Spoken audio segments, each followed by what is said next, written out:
Bien, continuaremos. Todavía está teniendo algunos ajustes, está un poquito lento el internet, pero ahorita ya aparece también en la parte de imágenes y otras cositas. Entonces, como les decía, para nosotros como trabajadores de salud es muy importante hacer vivir a todas las personas, ¿ya? Pero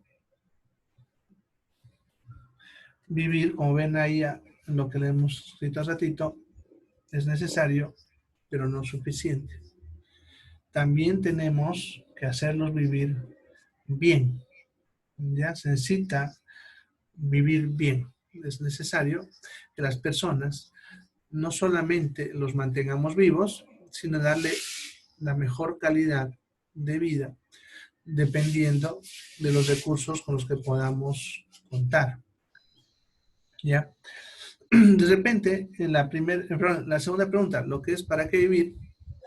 Es una pregunta que vamos a tener que evaluarla en ciertas circunstancias, la mayoría de las veces el personal médico. Sin embargo, en la segunda pregunta, que es el cómo vivir, es donde vamos a tener que intervenir todas las profesiones auxiliares, y eso incluye a ustedes. A ver, Alejandro Coca, activa tu micrófono, Yala, por favor. Doctor, una consulta. Respecto a la eutanasia, ¿qué tiene que pasar para que le den los familiares? ¿Tienen que aceptarlo o tiene que sufrir demasiado y el mismo paciente no quiera vivir? Desde el punto de vista legal en Bolivia, no se permite la eutanasia. No está permitido.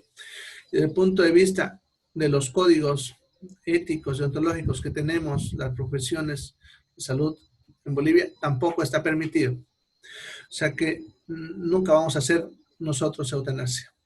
En el planeta hay pocos lugares donde se permite la eutanasia. Uno de ellos es Suecia, perdón. ¿Ya? Por eso han escuchado alguna vez que algunas personas van allá para que les den la eutanasia. Obviamente, es bastante costoso, ya que para la mayor parte de las sociedades profesionales de salud en el mundo no estamos de acuerdo con la eutanasia. Entonces, vamos a hacer vivir a todas las personas. Ahora, otra cosa es que el paciente sufra un paro cardíaco y lo tengamos que reanimar. Eso es diferente, ¿ya? Porque hay a veces la confusión. A veces cuando un paciente ya está en una enfermedad terminal, sabemos que cualquier rato puede morir. Entonces el paciente puede determinar que ya no se lo reanime. Eso significa que si él sufre una parada cardiorrespiratoria, ya no lo reanimaremos, ya que él pidió que no se lo reanime. ¿Ya? También en pacientes que están inconscientes, en ese tipo de pacientes, ya, la familia pudiese determinar que ya no se los reanime. Pero eso solamente se hará bajo ciertas circunstancias en las cuales sabemos que si se lo reanima, la esperanza de vida del paciente es mínima o no va a tener una buena calidad de vida, ¿no? Por lo tanto, solamente actuaremos así en pacientes, por ejemplo, de la tercera edad y pacientes terminales o que tienen mucho daño cerebral. En cualquier otra situación, vamos a reanimarlo mientras podamos. No sé si eso responde a tu pregunta, Alejandra. Otra más, doctor. Hay muchos casos de pacientes en coma que están en coma durante mucho tiempo, años, y ahí los mismos médicos los siguen tratando hasta que los familiares ya no puedan pagar el costo de la internación. No. Cuando hay personas en coma, se va a evaluar el estado del cerebro, ¿ya? Mientras el cerebro tenga respuesta, eso significa que el paciente, a pesar de estar en coma, su cerebro pudiese en cualquier momento volver a arrancar, ¿ya? Y dar señales de conciencia. Esperen un momentito. Ya. Lo vamos entonces a mantener vivo, sea como sea. ¿Ya? Las circunstancias en las que vamos a hablar de desconectarlo es solamente cuando se ha determinado que hay muerte cerebral. Eso significa que ya no hay esperanza de que ese cerebro vuelva a recuperar. Como el individuo está en su cerebro, entonces eso es igual a una muerte. Nosotros pues le llamamos muerte cerebral, aun cuando el resto del cuerpo todavía tenga respuestas de vida, pero como nosotros como individuos existimos en el cerebro, si el cerebro está muerto, el individuo también, aun cuando el resto todavía funciona. Entonces, en ese momento es cuando hablamos de desconectar al paciente, cuando hay muerte cerebral. Mientras tanto, no lo vamos a hacer. Y ahí no tiene nada que ver los costos. Eso no importa en privado o en estatal. Si es que está en un privado y los costos están sobrepasando, lo que se va a hacer es solicitarle a la familia que si ya no tiene recursos económicos, de repente poder transferirlo a una institución de más bajo costo o gratuita, dependiendo de las circunstancias, pero no se lo desconectará por costos. ¿Ya? Es por eso que debe ver que a veces, incluso en algunos casos, sus facturas se le suben bastante, ¿ya? Y a pesar de que la familia nos diga que lo desconectemos, no lo vamos a hacer. ¿ya? Porque la única circunstancia es cuando hay muerte cerebral. ¿Listo, Alejandra? ¿O te generó más duda? No, está bien, ahora sí. Bueno, entonces ya saben que hacerlo vivir es importante, pero también, como les decía hace rato, es importante la segunda pregunta, ¿ya? ¿Cómo vivir? ¿Ya? O sea, no es solamente hacer que las personas vivan, sino también tenemos que hablar del cómo vivir, ¿ya? ¿Cómo va a vivir esa persona? No sé si han escuchado hablar de Stephen Hawking, ¿ya? Bueno, ahorita, de que se me mejore la red, ahorita está todavía todo pesado, les voy a mostrar la imagen de quién es Stephen Hawking, pero de repente algunos ya lo conocen. Era un físico teórico que hizo muchas teorías en física, pero él sufría de una enfermedad que es la esclerosis múltiple, que es una enfermedad que nos va paralizando progresivamente en el transcurso de los años hasta que en algún momento dejamos respirar y morimos. ¿Ya? Entonces, normalmente la mayor parte de las personas que sufren de esta enfermedad suelen fallecer unos años después. Y muchos, incluso durante ese periodo, suelen quedar como vegetales en una cama sin poder comunicarse o interactuar con la sociedad, siendo que su cerebro está intacto. Eso significa que ellos están muy conscientes de lo que les está pasando, aun cuando su cuerpo esté paralizado, ¿no? Ahora, Stephen Hawking fue una persona que vivió muchos años, murió el año pasado, no sé si supieron de eso, pero, a ver, ahí está, él es Stephen Hawking. Le dio a ver porque es alguien famoso, hasta lo han dibujado en Los Simpsons, ¿no? Entonces, van a ver alguna vez. Esta persona sufría esa enfermedad y se fue paralizando de a poco, ya, hasta que solamente podía mover un poco, un labio, un dedo y uno de sus ojos, en una sola dirección. Entonces, lo que se hizo con él fue armar una computadora que puede interpretar los movimientos que él hacía con estas partes de su cuerpo y así él poder comunicarse con el resto del mundo. Esto es algo que solamente se pudo hacer con él por su alto coeficiente intelectual, porque se ha tratado con otras personas y no se ha podido. Eso porque a veces preguntan por qué solamente a él. ¿Ya? Lo que pasa es que necesita, para poder comunicarse con una computadora solamente con unos cuantos movimientos, una intensa capacidad mental que muy pocas personas pueden hacerlo. Él fue uno de los que pudo y gracias a eso él se pudo comunicar y enseñar mucho a la sociedad humana por muchos años. Entonces, fíjense, se buscó la forma de también no hacerlo vivir, sino también el cómo vivir. ¿Ya? Como digo, este es un ejemplo famoso, pero así como ese, podemos hablar de muchos otros más. ¿Ya?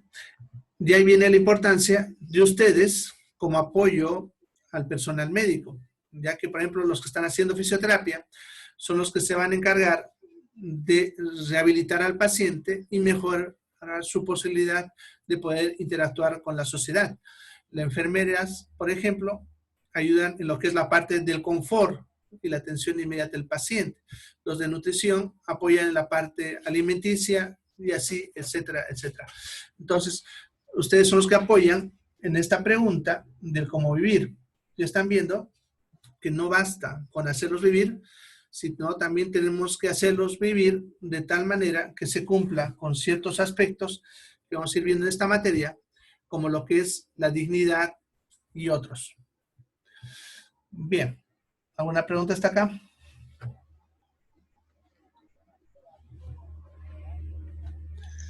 Yo quería volver al tema anterior, discúlpeme la Pregunta pregunta. nomás, porque ahorita voy a cambiar de diapositiva. Ya. A ver. Respecto a un ejemplo, se accidentó una persona y no tiene familia o recursos y está en ese estado crítico. ¿Quién se encarga de los gastos? El Estado. Ya cuando hay circunstancias de ese tipo, toda institución de salud pública tiene un visitador social. ¿Ya? El visitador social tiene que verificar la situación de cada paciente y según eso elaborar el presupuesto de ese paciente. ¿Ya? Es lo que a veces la gente no conoce o no sabe manejarlo. Por ejemplo, si yo fuese una persona con muy bajos recursos y estoy solo y me he accidentado y caigo en un hospital como el San Juan de Dios, el visitador social tiene que ir a verme, tiene que evaluar mi situación y según eso ponerme en una clasificación que yo pueda cancelar, ¿no? Entonces vas a ver que en los hospitales hay niveles de cancelación, desde lo gratuito hasta lo más caro. Entonces, por ejemplo, una persona con buenos recursos, aun cuando caiga en un hospital público, se le cobra el monto de lo que ha gastado. Pero con tu caso, por ejemplo, si es que no se determina que no tiene familia, él está solo y está inconsciente, van los gastos a correr por el Estado. ¿Ya? Entonces va a ser clasificado como indigente y eso significa que todo lo va a poner la institución. Obviamente, teniendo en cuenta que las instituciones no tienen a veces todo lo necesario, pero en medida de los recursos que ellos tengan, van a ir dándole cosas, ¿no? También hay que tomar en cuenta la institución donde ocurra esta circunstancia, ¿ya? Pero se trata. Ahora, el problema es que a veces las instituciones estatales están saturados de este tipo de pacientes y los visitadores a veces incluso no llegan a cubrir la evaluación de todos los pacientes, ¿no? Porque para que un visitador determine el estado de un paciente, no solamente basta con que lo visite en el lugar, sino también tiene que evaluar la familia y otras circunstancias para ver cómo lo clasificaría y según eso se puede interactuar con ese paciente. ¿Entendiste? ¿O algo está No, ahí está bien. que falta? También los medicamentos igual, ¿no? Por ejemplo, hay unos medicamentos que no pueden, por ejemplo, sangre, no pueden encontrar y es igual se encargan todo ello. Sí, si él está solo. Eso también lo que hay que evaluar. Porque si hay un familiar o alguien que está a cargo de esta persona, la persona que va a estar responsable de ubicar y moverse va a ser esta persona. ¿Ya? El familiar o lo que sea. Él tiene que buscar la forma de conseguir todo lo otro en medida de sus recursos y de la clasificación que se le haya dado. Pero si él estuviese solo, la misma institución, lo que es el visitador, debería cubrir todo ese aspecto. Sin embargo, como te decía, a veces no hay recursos para muchos visitadores y a veces solamente es uno o dos y con muchos pacientes ellos normalmente no pueden moverse mucho y hay, por ejemplo, en los hospitales estatales es donde a veces los estudiantes, como los estudiantes de medicina, de enfermería, o están siendo internados, a veces se hacen cargo de este movimiento, ¿no? Por ejemplo, en caso de sangre, lo que hacemos es, si es que estuviese una persona así clasificada como indigente y estuviese sola, ¿ya? El visitador va a dar todas las autorizaciones, pero seguro algún interno o un estudiante de medicina o de enfermería va a ser el que va a tener que moverse para ir al banco de sangre y hacer todos los movimientos, mientras no haya otra persona. ¿Ya? Como te decía, en teoría es el trabajo del visitador, pero muchas veces faltan manos para poder hacer ese proceso. Y es algo muy frecuente en nuestras instituciones de salud, justamente por la falta de recursos.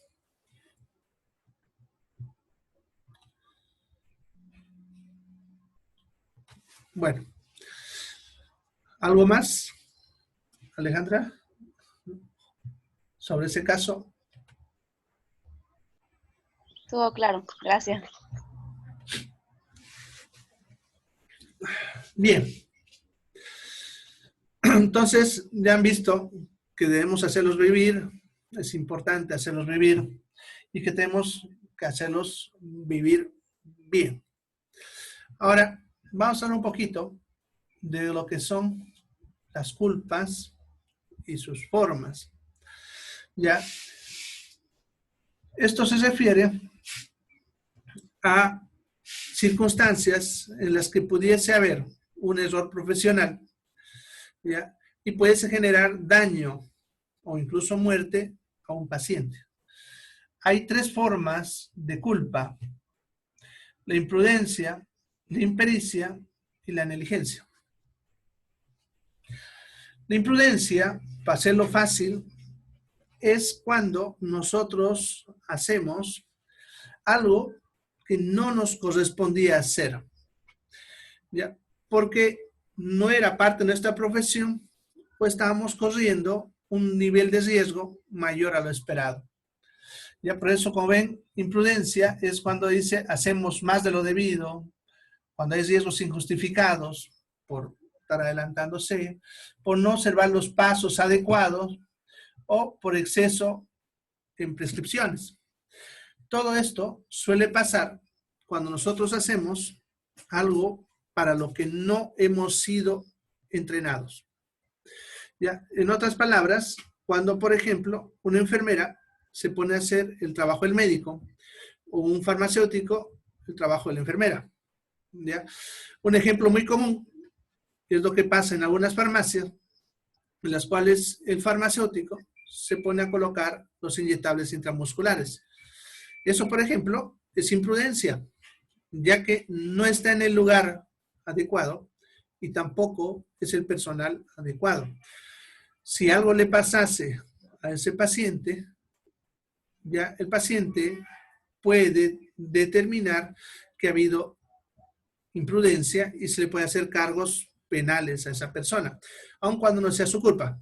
Miren, por ejemplo, la alergia es una circunstancia que no es culpa del profesional, ya que la alergia es algo con lo que nosotros nacemos, ¿ya? Por lo tanto, si yo soy alérgico a un medicamento, no es culpa de ningún profesional, ¿ya? Sin embargo, si por ejemplo a esa persona alérgica se le coloca un medicamento que no sabía que era alérgico y lo hacemos en una enfermería, por ejemplo, o en una sala de hospital, entonces se verá la forma de actuar rápidamente y poder salvarlo de las complicaciones de esa alergia. Por lo tanto, colocar un medicamento en una enfermería o en un centro de salud, ¿ya? Y que pudiese producir daño o muerte a un paciente, no sería culpa del personal de salud, ya, sino de la naturaleza de esa persona. Por lo tanto, nadie será procesado. Pero si el farmacéutico coloca ese inyectable en la farmacia, no tiene ahí ni los recursos para poder salvar a esa persona, ni tampoco la capacidad técnica, porque a él no se le enseña cómo actuar en estas situaciones, y el fallecimiento de esta persona o las consecuencias las tendrá que pagar él, aun cuando sabemos que la alergia no es culpa del farmacéutico, pero él debió haber tomado las precauciones para que si pasase esto, no se ponga mal el paciente o no se complique. Por ese motivo, esa circunstancia sería una imprudencia y pudiese tener cargo penal a pesar de que no es su culpa. Ya, es importante que lo entiendan. Entonces, para evitar la imprudencia, no debemos hacer cosas que no nos corresponde hacer y siempre tomar las debidas precauciones por si hay una complicación. ¿Ya? La siguiente es la impericia.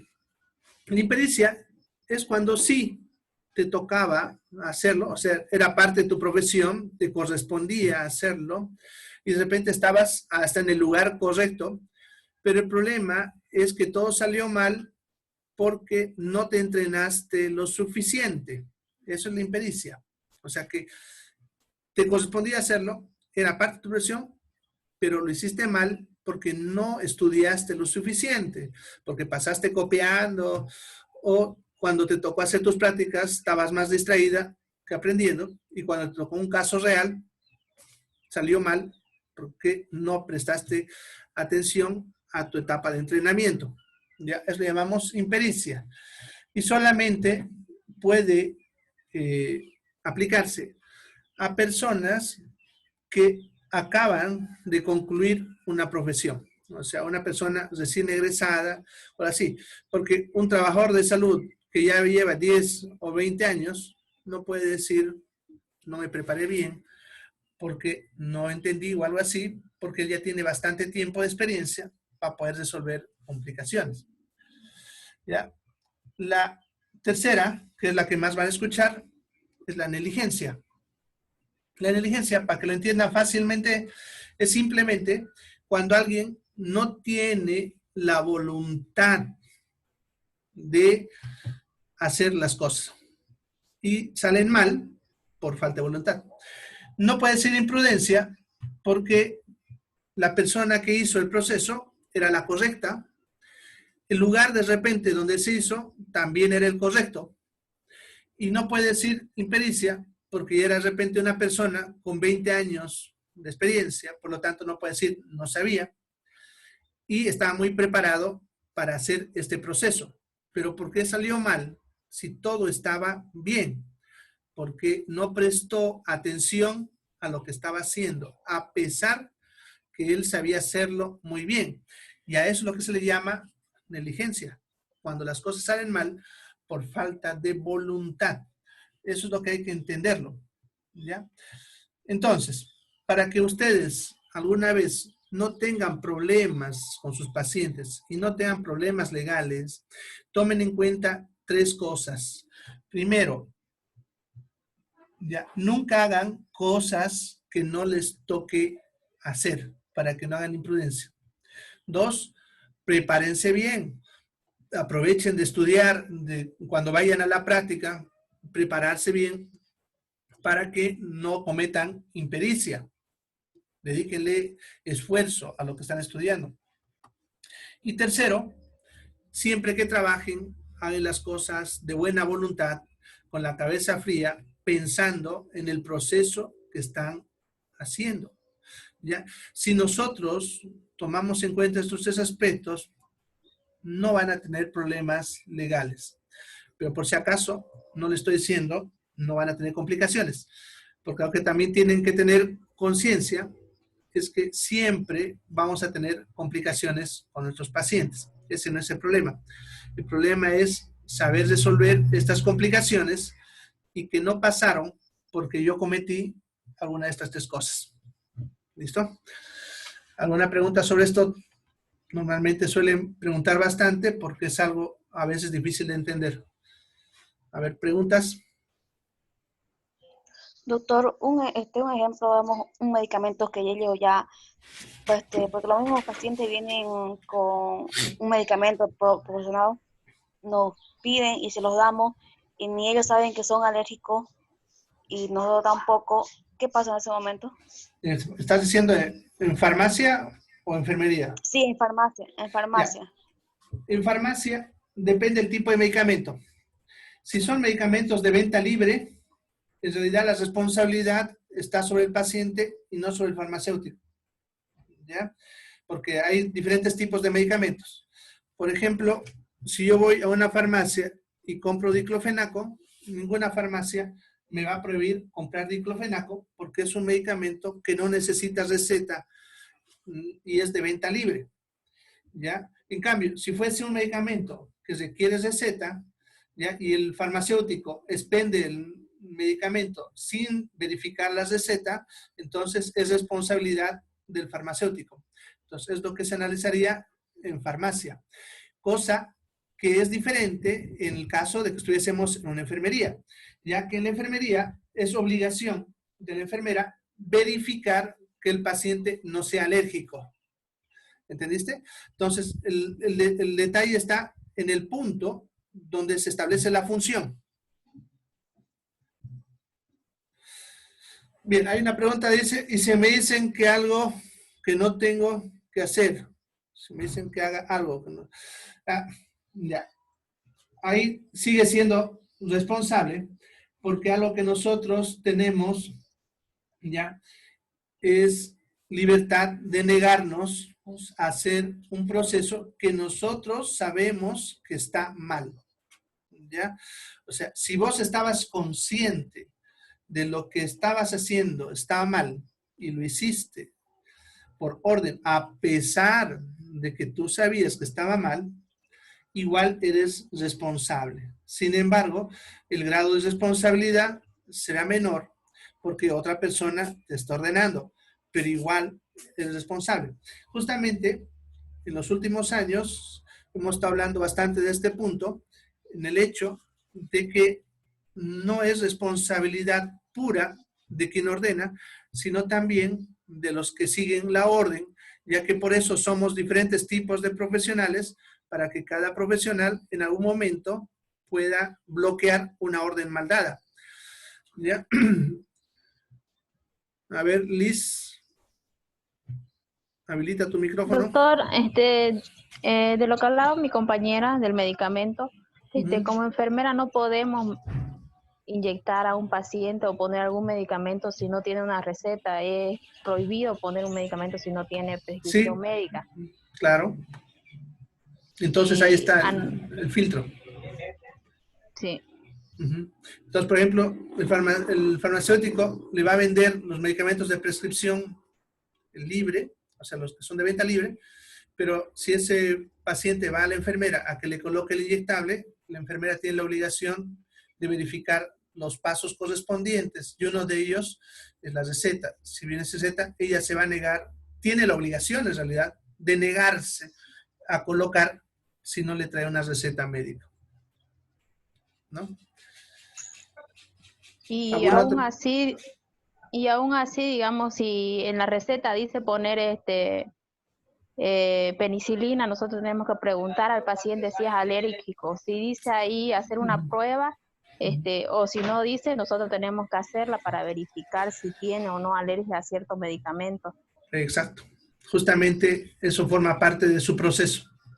La enfermera tiene la obligación de verificar los pasos correspondientes que son propios de su profesión, ¿no? Ahora, si es que a pesar de eso, ya, o sea, que vos verificaste como enfermera todos los pasos correctos, pero quien dio la receta mal fue el médico, pero vos verificaste tus pasos, vos no eres responsable, sino el médico, por haber recetado algo, siendo que vos verificaste los pasos propios de tu profesión, ¿no? O sea, cada uno tiene en su profesión los pasos que verificar para evitar complicaciones.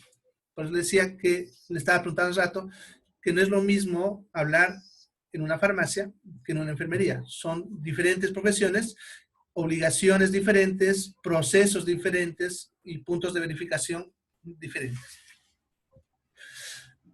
Bueno, tenemos 5 minutos. ¿Alguna otra pregunta más? ¿Preguntas?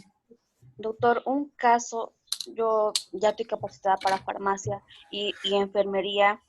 ¿Puedo poner medicamento en la misma farmacia o sí tiene que ser en un centro de salud?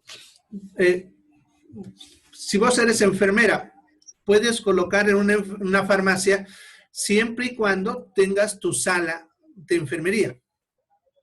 Si no tienes la sala de enfermería, no puedes, aunque seas enfermera. porque tienes que tener todo lo necesario para poder actuar en caso de una emergencia.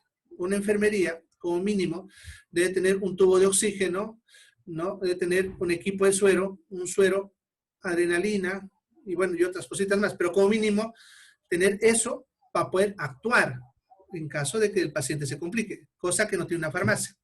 Pero si vos tienes tu farmacia y construyes un ambiente de enfermería, obviamente sí puedes colocar, porque tienes el lugar adecuado y tienes la profesión adecuada. ¿Listo? Bien, ¿alguna otra pregunta? ¿Preguntas?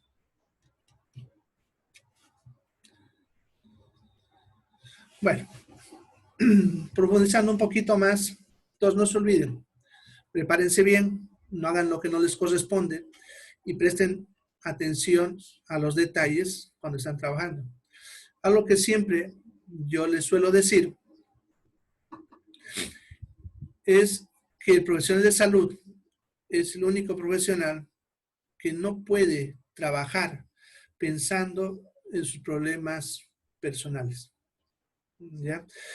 Cuando un trabajador de salud llega a su área de trabajo, ni bien cruza la puerta, debe olvidarse de cualquier problema que pueda generar alteración emocional o mental que pueda producir error. ¿Ya? Eso forma parte de costumbre de una persona. Ya van a ver, con su experiencia van a ir aprendiendo en qué momentos nosotros podemos tener libertad de poder sentir y en qué momentos no. Alejandra Coca. Otra pregunta, doctor. Mayormente los pacientes suelen automedicarse, están teniendo algún dolor, aunque ellos no saben que sea más grave, y suelen automedicarse una venta libre, igual se le da, y si recaen, eso ya sería responsabilidad del paciente, ¿no? Si el paciente se está automedicando, sí. Pero si el paciente consultó a la farmacia, porque también puede pasar eso, que el paciente vaya y le pregunte a la farmacéutica y la farmacéutica le dé un medicamento, ¿ya? Hasta ahí todo está bien, no hay ningún problema. El problema sería que ese mismo paciente vuelva a la farmacia con la misma sintomatología y el farmacéutico no lo derive a un médico, ¿no? Porque el farmacéutico puede dar medicaciones bajo consejo farmacéutico, pero siempre y cuando el paciente sea su primera instancia, o sea, que está llegando por primera vez a la farmacia. Pero si ese paciente vuelve al mismo lugar con la misma sintomatología, es obligación del farmacéutico derivarlo a un médico para completar el diagnóstico y dar un tratamiento correcto. ¿Ya? Eso suele a veces pasar. A ver, los farmacéuticos siguen insistiendo en ver cómo tratar, pero si te das cuenta ya están saliendo de su campo de trabajo, ¿no? Bien, ¿alguna otra preguntita? Bueno, entonces el cuestionario lo va a publicar en unos minutos.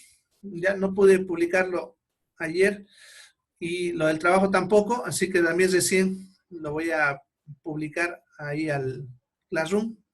Y así que no se preocupen, simplemente ha sido que ayer estuve muy saturado de tiempo hasta la 1 de la mañana, así que no pude subir material Classroom, pero en unos momentos voy a hacer, por eso también debió ver que el video recién lo acabo de subir. ¿Ya? Entonces, nos vemos mañana, se cuidan. Si tienen todavía alguna otra pregunta, pueden seguir haciéndola en el Classroom o mañana en la entrada, mientras estamos haciendo los ajustes, podemos empezar con preguntas, si ustedes desean. Bueno, que la pasen bonito. Vayan a almorzar. Nos vemos.